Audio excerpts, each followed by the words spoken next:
Alhamdulillahirabbil alamin. Fatirus samawati wal ardi bil haqq. Alhamdulillahirabbil alamin. Ar-Rahman al-Qur'an. Khalaqal insana al-mahul qadar. Alhamdulillahirabbil alamin wassalatu wassalamu ala asrofil anbiya'i was mursalin wa ala alihi wa ashabihi ajma'in. Allahumma shalli ala Muhammad wa ali Muhammad. Ikhwan dan akhwat yang saya hormati dan dimuliakan Allah, dengan rahmat Allah dan dengan izinnya kita duduk bareng di sini untuk tadabbur. Saya tidak ingin mengatakan diskusi, tapi tadabbur. Itu artinya kita menggunakan konsep Al-Quran untuk memotret keadaan. Saya ulang, itu artinya kita menggunakan konsep Al-Quran untuk memotret keadaan. Salawat dan salam kita sampaikan kepada Muhammad Rasulullah SAW beserta keluarga, sahabat, dan para pengikut, para tabi'in, serta pengikutnya sekarang dan yang akan datang. Insya Allah kita mendapat syafaatnya di akhir nanti. Amin, amin, amin ya rabbal alamin. Baik, saya mulai sesuai dengan judul. Kalau mengambil tema ini, saya bisa menyita ngomong sendiri 2 jam. Tapi akan saya singkat cuma 1 jam saja. Selebihnya nanti 1 jam sampai dengan azan zuhur kita pakai untuk berdiskusi, bertukar pikiran. Jangan anggap saya lebih dari Anda. Saya orang biasa saja yang sedang belajar dan selalu ingin belajar. Dan mudah-mudahan pembelajaran kita hari ini mengantarkan kita kepada 2 hal yang statusnya alternatif. Yang pertama, kalau tidak husnul khotimah fisabilillah. Jadi mengantarkan kita pada, kita tidak memilih yang sunnah, tapi kita memilih yang husnul khotimah atau fisabilillah. Artinya kematian kita bukan cuma sekedar itu dengan kebaikan, tapi merupakan kematian kita betul-betul dalam rangka intan serwah yang sungguh Yusafin akbar. Boleh. Jangan digedein, nanti feedback cukup segini. Sedikit nggak apa-apa supaya nggak feedback. Jika kamu menegakkan bukan karena menolong Allah, bukan di sini bukan dalam rangka menolong Allah, tidak butuh pertolongan. Seperti ledekannya adik Armando. Kenapa kamu tidak membutuhkan pertolongan? Manusia yang membutuhkan pertolongan.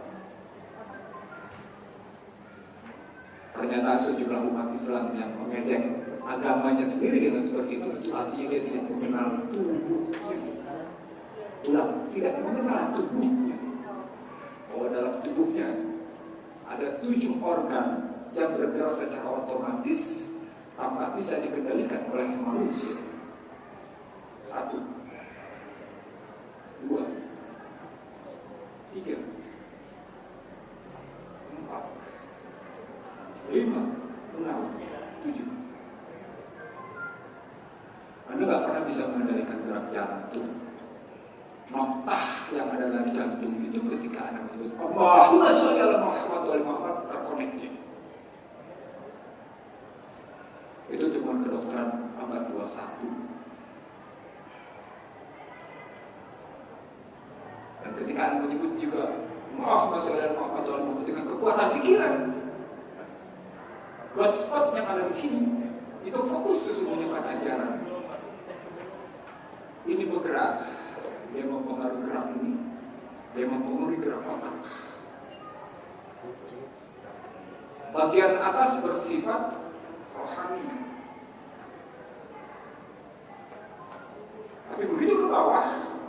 lambung, makanya otak kedua adalah lambung, sifatnya jasmani. Ketemu dengan lambung yang terus bergerak, ketemu dengan ginjal kiri kanan yang juga bergerak, ketemu dengan kemih di bawah yang juga terus bergerak. Yang selama puasa sarafnya memerintahkan, hei organ, beristirahatlah kamu sambil dibersihkan. Makanya Ramadan itu disebut sebagai bulan pembakaran, bulan menahan diri. Sampai di sini saya menerjemahkan 183 ke 185 hubungannya dengan Al-Imran 190, 191. Kalau saya ngomong ini dulu ya, karena ini bulan Syawal. Kita masih di bulan Syawal, kita masih dalam proses kemarin menyelesaikan Ramadan.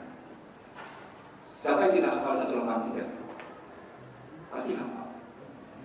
Berapa komponennya? Ya ayyuhalladzina amanu, 1. Kutiba alaikum. Kutiba itu sendiri itu. Kutiba alaikum siyam. Kama kutiba alalladzina min qablikum. 5 la'allakum tattaqun.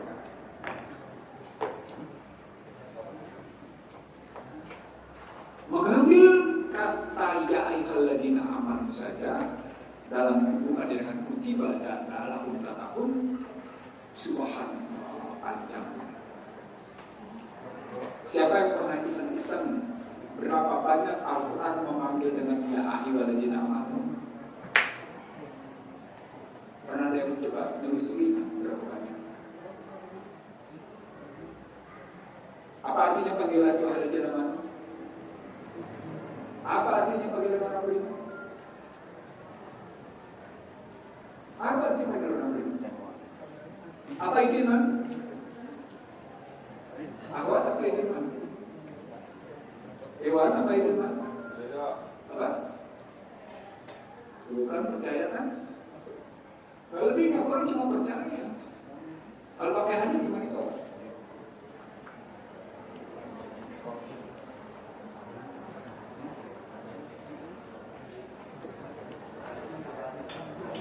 Kenapa pegangnya percaya? Padahal hadisnya menyatakan akdim biqalbi kalau bisa amal bil arkan.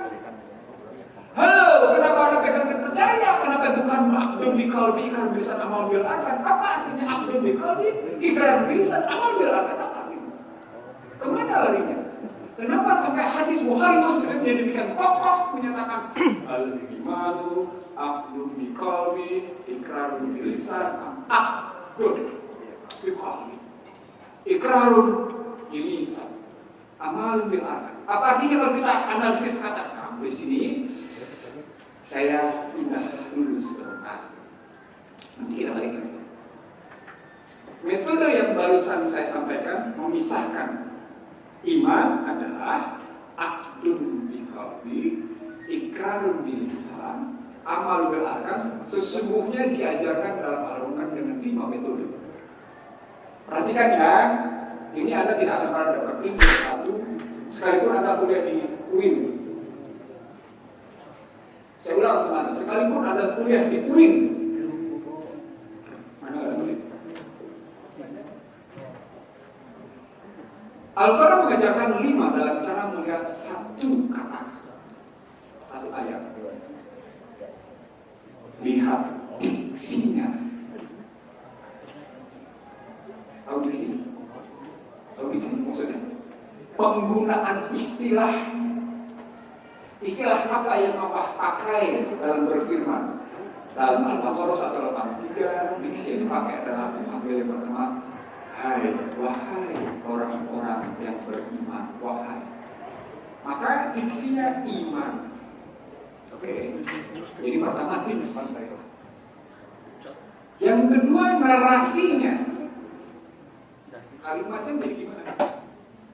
Oh, kalimatnya ya ayyuhalladzina amanu kutiba. Loh, diksinya kutiba. diterjemahkan oleh Kementerian Agama sebagai diwajibkan. Loh, kata dasarnya kata apa yang ikhtab, kenapa jadi diwajibkan? Ayo, pernah mikir nggak kayak gitu? Wis, yang bisa jawab 100.000. Siap. Ya. Kenapa kata kutiba diterjemahkan menjadi diwajibkan? Kenapa tidak balik ke asal katanya? Ilmu ini sesungguhnya belajar dari cara berpikir Islam yang diambil oleh Barat. Nama ilmunya semantik. Kalau pakai belajar duit namanya mantik. Tapi ternyata kalau terjemahkan lebih dalam, dia bukan sekedar mantik, dia semantik.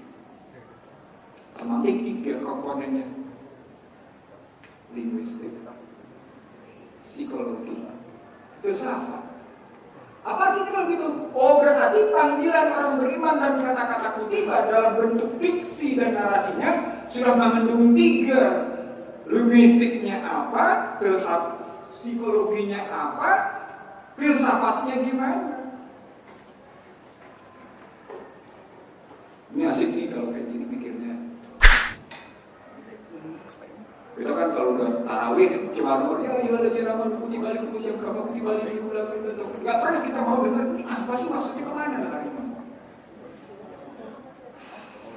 Gitu ya. Ini saya tidak ikhwan dan akhwat, saya ingin mengatakan sama Anda, saya tidak sedang kuliah, saya sedang kuliah menyampaikan satu pemikiran bagaimana menuntun kehidupan berdasarkan petunjuk Al-Quran. Jadi bukan soal ilmu agama, bukan soal ilmu dunia, bukan ya. Halo, pertanyaannya kenapa bisa dipisahkan begitu? Karena kurikulum Indonesia salah memisahkan antara ilmu agama sama ilmu dunia. Padahal Al-Quran menyatakan wa bainat minal huda wal furqan. Artinya Al-Quran adalah petunjuk bagi manusia, bukan huda lil muttaqin, bukan huda lil mu'minin, tapi bagi manusia. Kalau dia bagi manusia, maka sesungguhnya Al-Quran adalah petunjuk kehidupan. Berarti ilmu untuk kehidupan, bukan ilmu agama. Kenapa kita pisahkan secara kurikulum kayak gitu? Pembobotan boleh, tapi kan ada jenjang. Kapan kita menanamkan nilai, kapan kita memberikan pengetahuan, kapan kita menambahkan keterampilan. Vocational skill itu kapan? Vocational skill itu keterampilan, ya. Social skill itu kapan? Individual skill itu kapan? Fundamental itu kapan mesti ditanam? Ini terutama untuk akhwat yang sudah berkeluarga, yang punya anak. Anda punya kesempatan sekarang untuk memperbaiki. Jadi tadi ya, ini baru cuma sekedar menarik kalimat ya ayyuhalladzina amanu sama kita. Jadi kata-kata ya ayyuhalladzina amanu berarti panggilan tentang qalbu, panggilan tentang lisan, panggilan tentang tindakan. Dalam rumusan saya itu mereka yang punya sikap dan pandangan hidup menurut ajaran Allah, karena ya ayyuhalladzina amanu ulang. Bagi mereka yang punya sikap dan pandangan hidup, karena kalimatnya adalah abdul, ikrar, tindakan, amal darah, itu artinya kan sikap kan, dan pandangan kan, artinya. Itu artinya mereka yang punya sikap dan pandangan hidup menurut ajaran Allah dipanggil untuk kutiba. Kutibanya apa ya?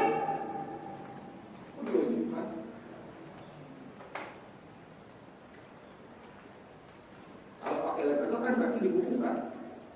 Ya. Apa yang dibukukan? 3 tadi, bukukan ini kamu, bukukan ini kamu, bukukan otak kamu, bukukan ini tindakan kamu, bukukan. Kalau dibukukan itu artinya ngapain? Bikin neraca. Bikin neraca, itulah karenanya bulan Ramadan adalah bulan hisab, bulan bikin neraca. Neraca kalbu, neraca ucapan, neraca tindakan. Yang ujung neraca tadi adalah 10 hari terakhir etika. Neraca 2 untung apa rugi? Logis nggak?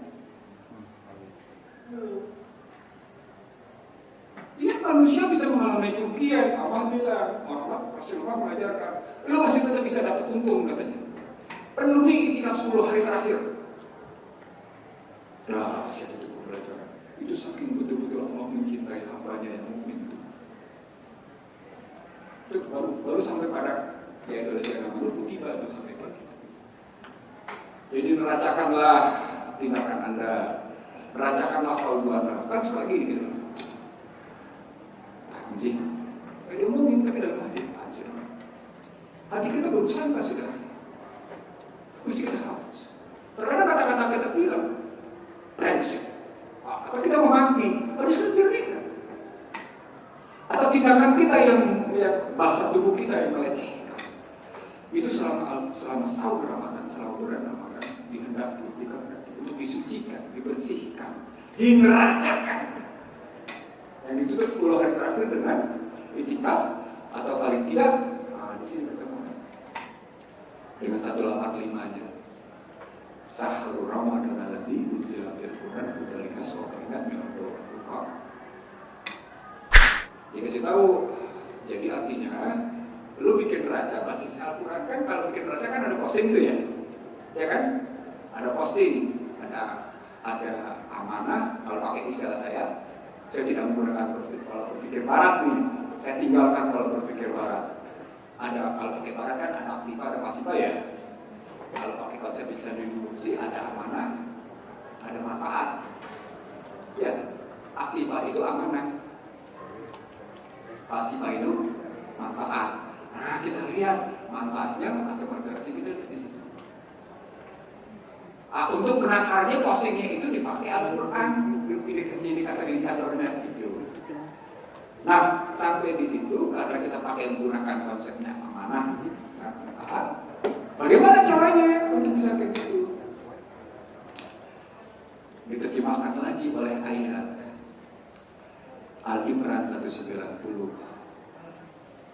Walillahi mulkus samawati wal ardh wa huwa ala kulli syai'in qadir. Inna fi khalqis samawati wal ardh wa ikhtilafil nahari la ayatin liul albab. Sesungguhnya dalam ini terjemahan masih umum tapi menarik kalau sesungguhnya di balik penciptaan dan penciptaan bumi dan langit pada siang dan malam terdapat tanda-tanda betapa aku menguasai manusia seluruh alam semesta bagi mereka ulil albab. Itu ulil albab. Alladzina yadhkuruna Allaha qiyaman wa qu'udan wa 'ala junubihim. Berarti mereka yang berzikir. Dan mereka yang berpikir dua. Berarti orang ulil albab itu dua, berzikir dan berpikir. Tetapi berzikir tentang apa? Berpikir tentang apa? Awal apa yang saya katakan. Karena pegang handphone semuanya. Di dalam handphone itu ada memori, ada prosesor. Betul ya? Dalam tubuh manusia, memori dan prosesornya lebih dahsyat dari handphone. Ini memori, ini prosesor. Ini yang ada di mulut, gitu kan? Itu artinya memorinya ada, tapi prosesor nggak bisa tarik, nggak bisa meretrieve, tidak bisa meretrieve data, gitu ya? Tidak bisa meretrieve data.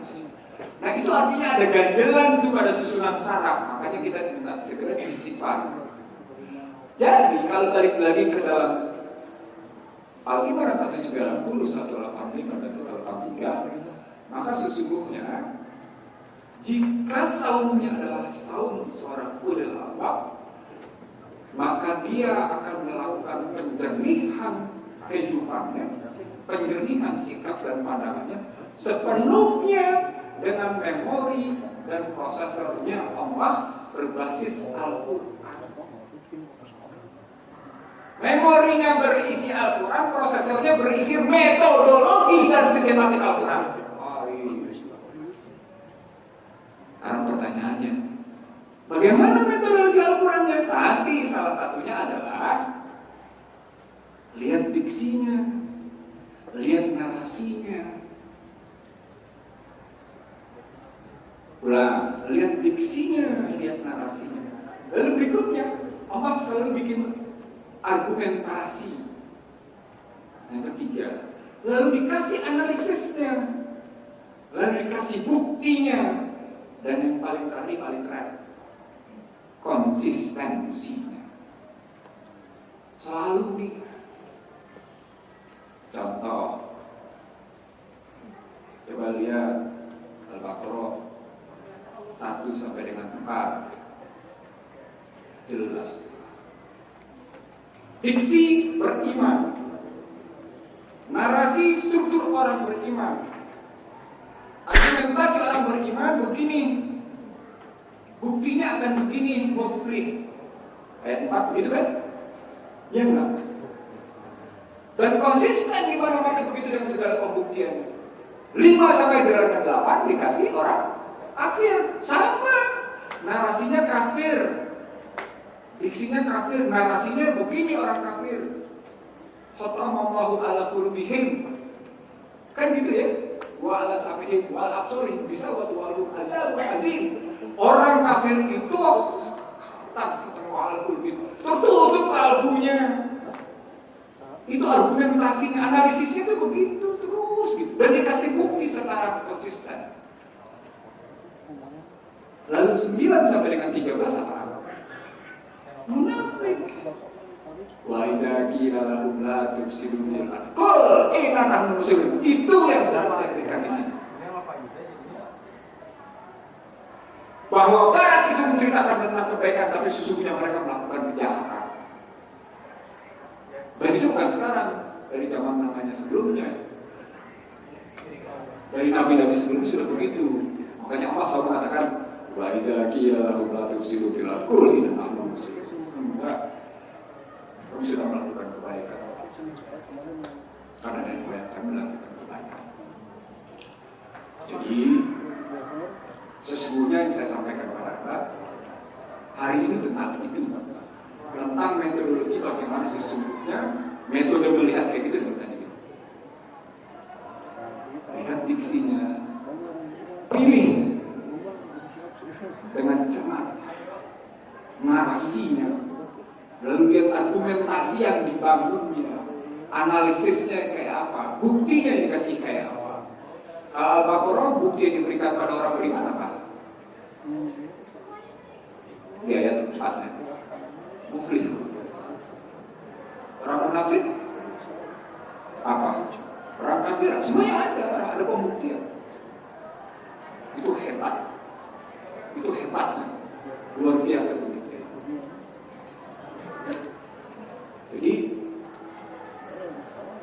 karena saya tidak sedang bicara itu, sebenarnya kalau saya tulisin nanti di 190 lebih dalam lagi, saya akan ngajak Anda metode berpikir muatan di 191 itu ada 7 muatan yang luar biasa gitu. Ketika ditutup dengan Rabbana ma'ala azabah, subhanaka faqina azabana. Masya luar biasa. Wah, ternyata dia bercerita tentang batin. Relasinya dengan nar, metodologi berpikirnya begini. Wih, berarti punya makna. Ketemu rumus, oh dia pakai hukum bejana berhubungan. Belum maksud saya. Ketika yang namanya rumah, pasti kerjanya kan? Kafir. Oh dia pakai hukum Archimedes.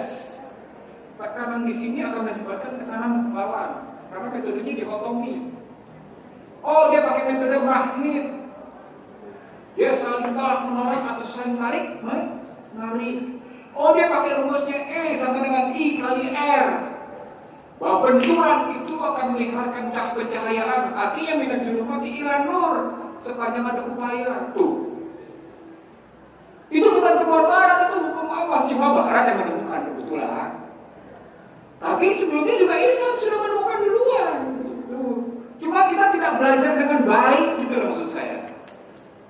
Kita terkagum-kagum, bahasa saya sederhana kalau di mana-mana saya ngomongnya. Kita terkagum-kagum dengan temuan barat. Sama seperti hari ini. Ya, hari ini nih. Hari ini.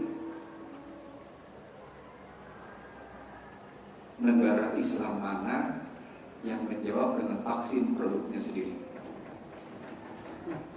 Halo. Kan katanya sudah lengkap. Aku tinggalkan dua pada kamu, Al-Quran dan Sunnahku. Sementara Al-Quran disebut dengan Al-Yawma akmaltu lakum dinakum wa raditu alaikum ni'mati wa raditu lakum Madinah. Loh, sudah sempurna. Loh, kalau gitu mestinya ada jawaban soal vaksin dong. Ada nggak? Ternyata kita punya nggak? Tidak satu negara Islam yang punya vaksin. Hari ini pemberitaannya muncul, dan anehnya media online di ecek-ecek. Menarik, karena buat saya sajikan di sini sebagai bukti betapa sebagian besar umat Islam itu mudah disesatkan, mudah diadu domba. Saya datang ke sini, saya mengajak Anda berpikir di sini agar Anda tidak mudah disesatkan, agar Anda tidak mudah diadu domba.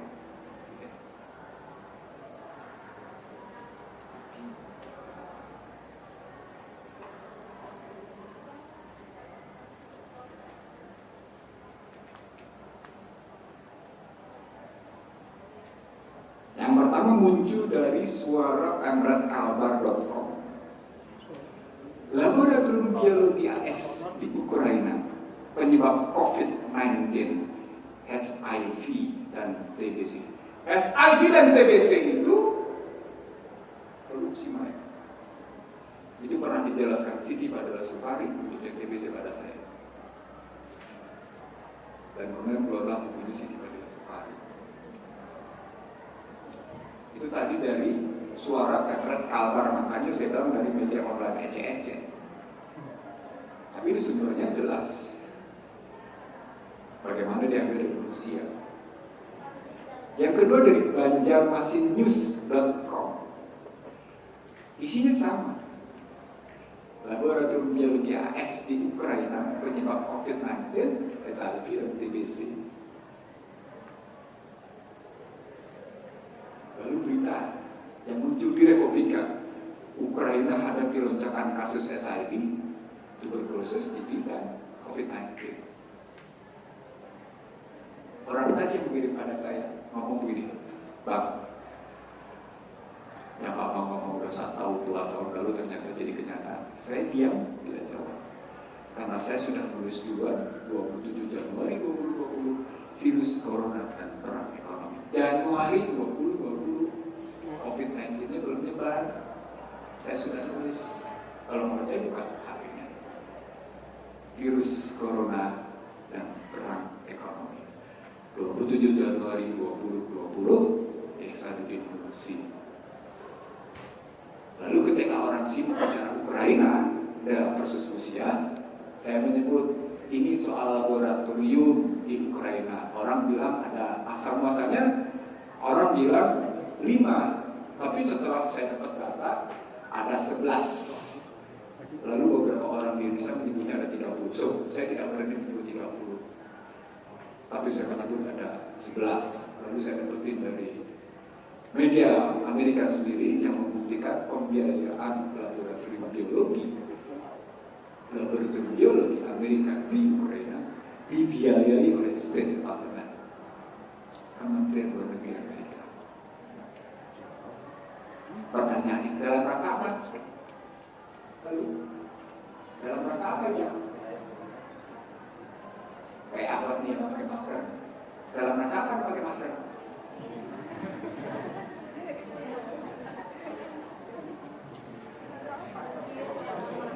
Dalam rangka apa? Bisa jawab dalam rangka apa? Punya nggak argumentasi logisnya? Argumentasi ilmu pengetahuannya punya nggak?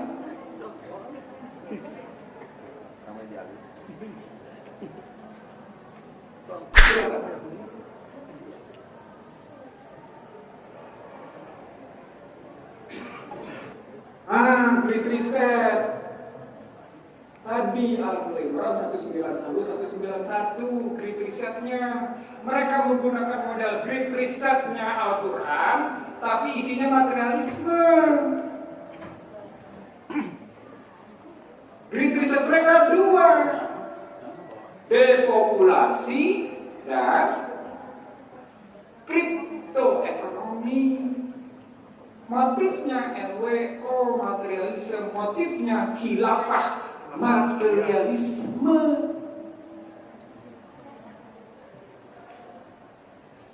Kalau Anda sedang kena flu, karena minum orang. Tapi kalau Anda sedang sehat, jangan, karena Anda tidak segera butuh O2. Anda tidak segera butuh O2. Anda tidak tahu komunikasi gas, percampuran gas dalam tubuh manusia lewat udara dan dalam tubuh itu hasilnya apa, tidak pernah tahu. Saya kemarin berdebat dengan Tifa Uzia, tahu ya, yang suka di YouTube ya, dokter itu ya, dokter Tifa Uzia sama dokter Bahar, dua-duanya PPID, yang bukan PPID sendiri Mursi. Menarik. Yang satu menolak habis-habisan soal vaksin, yang satu mendukung habis-habisan soal vaksin. Saya ikuti kedua-duanya. Saya bilang, kenapa menggunakan AUA, Emergency Using Authority? Tahu artinya? Masyarakat luas dijadikan laboratorium. Binasa. Sudah, mari kita lanjutin dulu ke tema kita. Terusannya. Nah, kalau kayak cerita kayak gini, saya sedang menulis buku bangsa terbelah saya ubah buku bangsa terbelah saya menjadi buku yang banyak dicari gitu ya. Tapi saya ubah, saya ambil bab Archandra-nya, saya ganti dengan vaksin soal COVID. Karena saya punya data ribuan, bahkan belanja referensi saya belasan juta untuk mendapatkan saya punya referensi. Kan bilangnya belum ke sains, tapi ada 20 pertanyaan yang dibangun oleh barat sendiri yang tidak mampu dijawab oleh CDC dan FI. Ngomongnya kalau udah sains, tapi nggak bisa dipertanggungjawabkan secara sains, gimana coba? Coba gimana? Sama sekali tidak logis. Sama seperti vaksin. Siapa yang sudah vaksin? Coba dulu, sudah. Sinovac atau Sinovac atau Pfizer?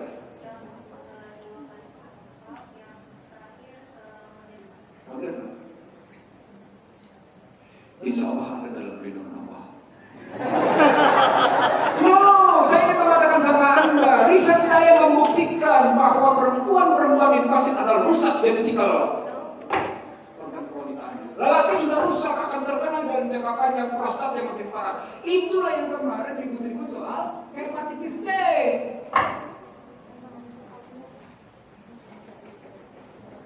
Itu bukan terjadi di Indonesia, itu terjadi di seluruh dunia.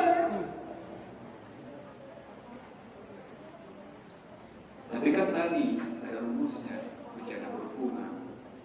Tadi kan rumusnya ada Archimedes, oke? Kan rumusnya ada hukum Ahmed. Rumusnya ada dikalisat I sama dengan I kali R. Sekarang ini bawa ini, kamu kan cara bawa ini. Kamu cara bawa ini. Kamu pasdu. Buang itu. Dari bumbu fans. Aku kan secepatnya sebulan sekali, dan 3 bulan. Bulan itu buang. Pasdu. Kalau nggak ada dalam jangka panjang organ kewanitaan Anda rusak. Saya kasih tahu ya. Organ kewanitaan Anda akan rusak. Wanita hamil yang divaksin, subhanallah.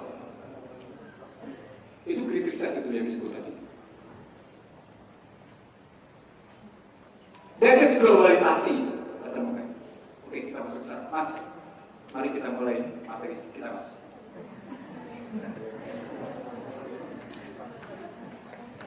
No, saya ingin mengatakan itu yang saya sebut tadi. Betapa banyak, Mas, silakan diklik gambar globalisasi. Terus berikutnya saja. Nah, ya itu dibesarin sedikit. Oke.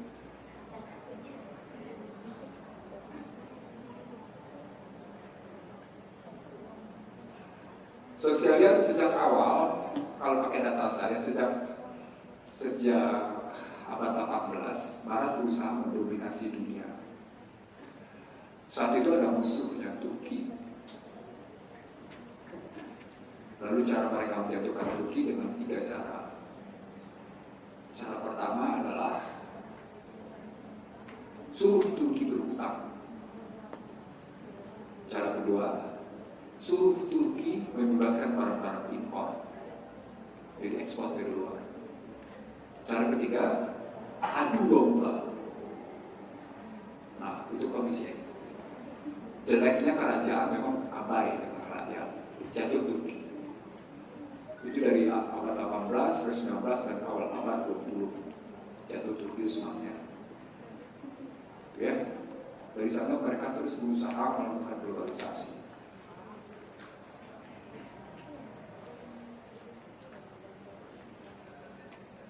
Saya menemukan yang namanya Partai Demokrat Amerika itu punya konsistensi perjuangan yang dahsyat luar biasa. Di awal abad 20 itu presidennya bernama Theodore Woodrow Wilson dari Partai Demokrat. Gagas dia saat itu adalah who is control the wheels, he will control the world. Siapa yang bisa mengontrol cuaca, maka dia akan mengontrol dunia. Halo, bagaimana mengontrol cuaca? Teknologi sekarang, dulu gimana? Ada researchnya. Tahun awal abad 20 dia sudah begitu, di pertengahan abad 20 begitu, di tahun 1960 saya punya dokumennya. Sekali lagi ya, kalau ada orang bilang Alexander Nursi pakai konspirasi, terserah. Tapi yuk, baru datang sama gue yuk. Yuk, baru datang sama gue. Jangan ngomong, oh Alexander Nursi pakai konspirasi, gak apa-apa. Tapi baru datang sama kita, berani gak?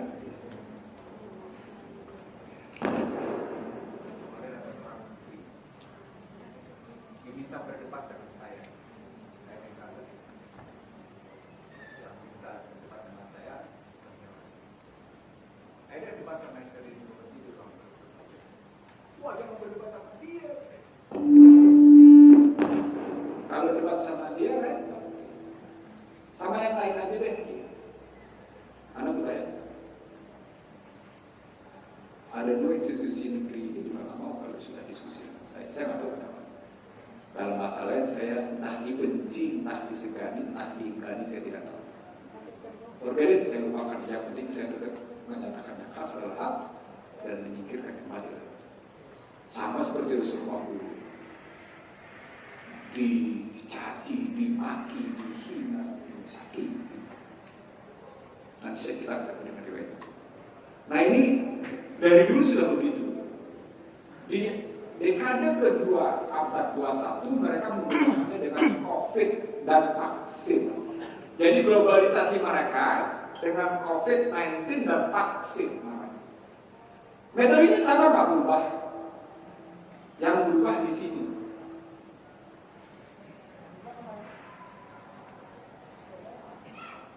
Asal muasalnya cuma government to government. Berikutnya business to government. Berikutnya bisnis to bisnis, perusahaan dengan perusahaan. Tapi berikutnya bisnis to people, true business. Apa indikatornya? Itu vaksin yang dipakai. Itu vaksin kan langsung to people, business to people melalui kepercayaan kuat luar biasa pada Moderna, pada Pfizer, pada AstraZeneca, atau pada Janssen & Janssen, atau pada Sinovac atau Sinovac. Namanya ini. Ini pergeserannya. Jadi kalau awal abad 20 pakai government atau pakai pendekatan multilateral, karena mereka sudah business to people. Perusahaan langsung dengan ini. Contohnya tadi Anda pakai WA, Anda pakai Google, Anda pakai DIB, ya, Anda pakai Baidu, Anda pakai Line, itu business to people sudah langsung. Arah mereka dalam konstruksi globalisasi selain tadi Great Reset dengan motif dua, depopulasi dan kriptoekonomi, arah mereka memang akhirnya mengendalikan Anda lewat gadget.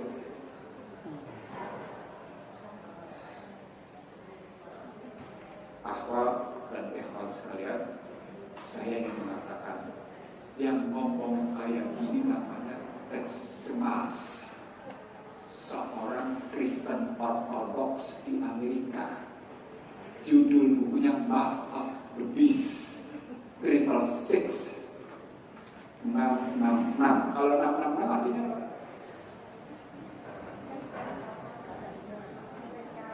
Siapa yang ngomong? Yang bilang anak setan tadi bosan. No, simpul. 666 itu anak setan.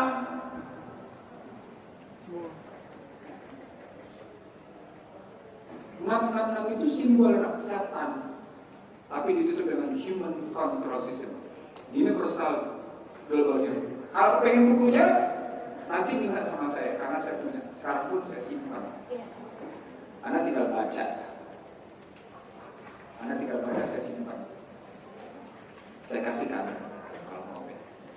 Di situ dibuktikan bahwa ternyata the Cabal itu, the secret society tadi, the Cabal secret society itu, contohnya sekarang, saya sebut nama ya, Klaus Schwab. Tahu siapa Klaus Schwab? World Economic Forum. Rothschild. Tahu siapa Rothschild? Siapa? Rockefeller. Tahu siapa Rockefeller? Seorang bangkir. Bankir, pemilik Federal Reserve. Rothschild, pemilik Bank Sentral Inggris. Artinya orang terkaya di dunia. Dia memang punya Great Reset motifnya. Kata Yuval Noah Harari. Siapa Yuval Noah Harari? Sejarawan Israel yang usianya di bawah 40, kebetulan gay, tapi punya pemahaman pemikiran tentang sejarah manusia dengan baik dan dihormati. Dan sebagai penasihat filosof, dia bilang begini, orang miskin tidak punya hak hidup di dunia. Yang punya hak hidup adalah orang-orang kaya. Karena logikanya orang miskin itu cuma sekedar membebani dia dengan dampak pada apa yang disebut dengan kenaikan suhu temperatur itu, yang disebut dengan pemanasan global. Itu hubungannya sampai ke situ. Nah, tadi saya sudah sebut Theodore Woodrow Wilson bicaranya